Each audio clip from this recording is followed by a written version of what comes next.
I am talking about today how classmates can actually be a really key person to think about when you want to increase the social behaviors of children with autism at school. And so it's great we've already heard about how to think outside the box today by talking about paraprofessionals and educational assistants. And now I get to talk about a slightly different model, which is thinking about how to incorporate peers. So today I want to talk briefly about how do social skills even fit in a positive behavior support model? What do we know about social skills interventions, because there's so much mixed information out there? I'm going to talk about a specific example and application of a specific social intervention that incorporates peers, and I'll talk about some practical ideas. So I do have a few videos. Just a quick note, I have consent from these families for presentation purposes, but of course to keep these families' identities confidential. Okay, so we've been hearing a lot about positive behavior support strategies, and I want to bring this into the realm of social skills and not just always talking about these kind of quote-unquote problem behaviors. And you know, social communication is really a core part of the autism diagnosis. And we say social skills, there's a whole range, as you can imagine. So eye contact and initiating conversation and back and forth reciprocal conversation, joint attention and affect and how people share affect. And this is a core part of the diagnosis. And we know that these skills are really important for long-term outcomes. So if a child has one friend, and this is with kids with autism, but just broadly, we know that their chances of feeling lonely and having mental health concerns later on drastically goes down. And even having one friend actually helps those kids, if you look at the data, have a better chance at academic success. So these skills are important. But sometimes they get lost in the context of schools and once kids get into school, because we're thinking about, and of course teachers are thinking about, how do I get them to meet the curriculum goals for that year? But I want us to start to think about how can we incorporate social skills as kind of one of those antecedent strategies, and how can we think about if we give kids skills early on and get them integrated with their peers early on, it actually can really reduce problem behaviors for the rest of the school year. And we know that that first year of school is so important in terms of setting the stage for success, but it's something important to think about all the way around. So in an ideal world, social skills and peer implemented kind of strategies would be a school-wide, class-wide sort of approach, but it can also be done on a tier 2 and tier 3 level, but I'd say it's more common in a kind of tier 2 realm. What do we know about effective social interventions for children with autism at school? So just to kind of set the context here a little bit, there are a whole range of different types of social skills interventions, from social stories where we give a child a specific story about what to do or not to do in a specific context, whether it's a school play or that sort of thing.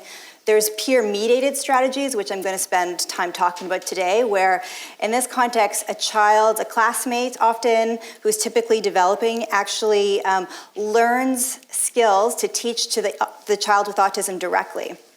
And they become an interventionist of sorts. Video modeling is another strategy that it sounds like the Surrey School District is using, which is wonderful, where children learn how to use social skills by watching on a video, and then they try to do that themselves. There's cognitive behavioral treatments. There's something called pivotal response treatment, which Dr. Kegel has talked about this morning.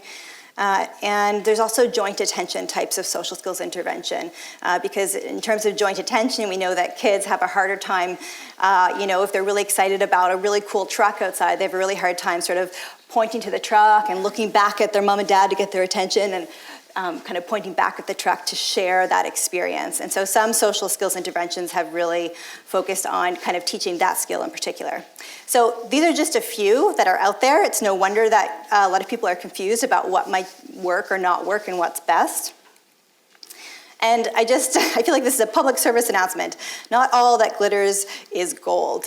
I think because so many parents and teachers know that social skills are so important and that they know their kids are struggling in this area, they're desperate to kind of just jump in there and get going. And we know it's a core part of the diagnosis. But there's a lot of research that suggests that there's not a lot of effective social skills interventions.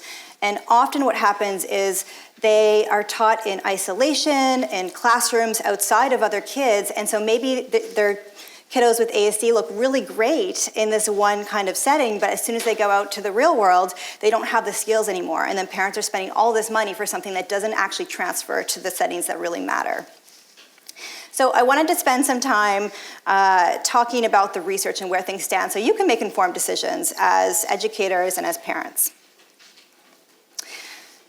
So first, to start off with perhaps a little bit of bleak news, but in 2007, Bellini did a paper where they synthesized a bunch of research papers. So rather than just looking at one article or another article, which we all know can show kind of mixed findings, they looked at 55 research studies, and there was 147 students with autism from preschool to secondary school.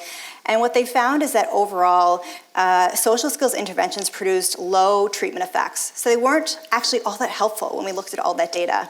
And there was also really low generalization effects. So the skills didn't transfer from one setting to the next, or even from one person to the next, or even one part of the classroom to another part of the classroom, or even one particular type of toy to another type of toy. It's important to have a quick look at that data so we kind of are informed, but it was also a bit sobering to kind of see that. In 2010, Reichow and his colleagues looked at a bunch of different articles. This time there was 513 students, and they used a specific framework to look at the evidence base for these youth. And they found that social skills groups and video modeling were found to be an established evidence-based practice or emerging evidence-based practice. And as you can see here, this is a direct quote from the article, interventions that train peers to deliver treatment has much support and should be considered a recommended practice for all individuals with autism. And then just briefly, there's something called the National Standards Project, which is something that's really important for you to be aware of anyway, which is basically a group that tried to make it a lot easier for everyone to understand where does the research stand across all these areas of autism.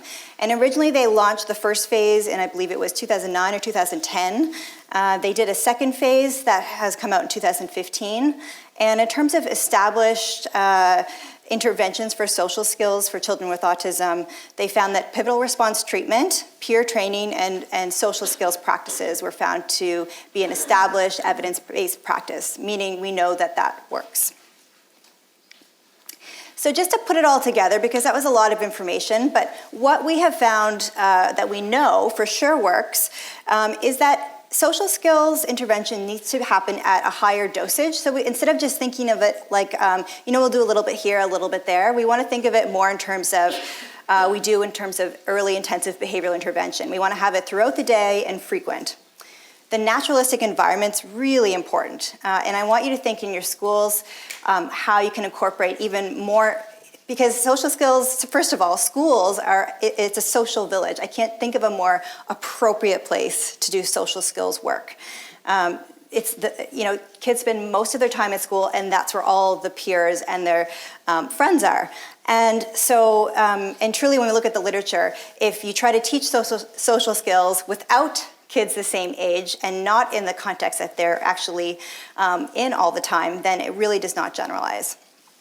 You also want to individualize to the skill deficit. So that's where this assessment of skills at the beginning is quite important. So thinking about what exactly skills does my child have in socializing? Do they have language? Do they approach peers at all? Are they even looking at the kids, or are they kind of off on their own?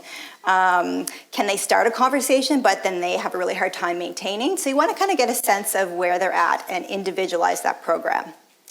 And as has been brought up already, intervention fidelity is also really key. And I thought the presentation before me was a beautiful example of we think sometimes we have an idea of what's happening, but to really measure something and track it, you can improve it from year to year and program to program and child to child. So you must track what's happening and make sure what an actual program says it's supposed to happen is actually happening with your particular child.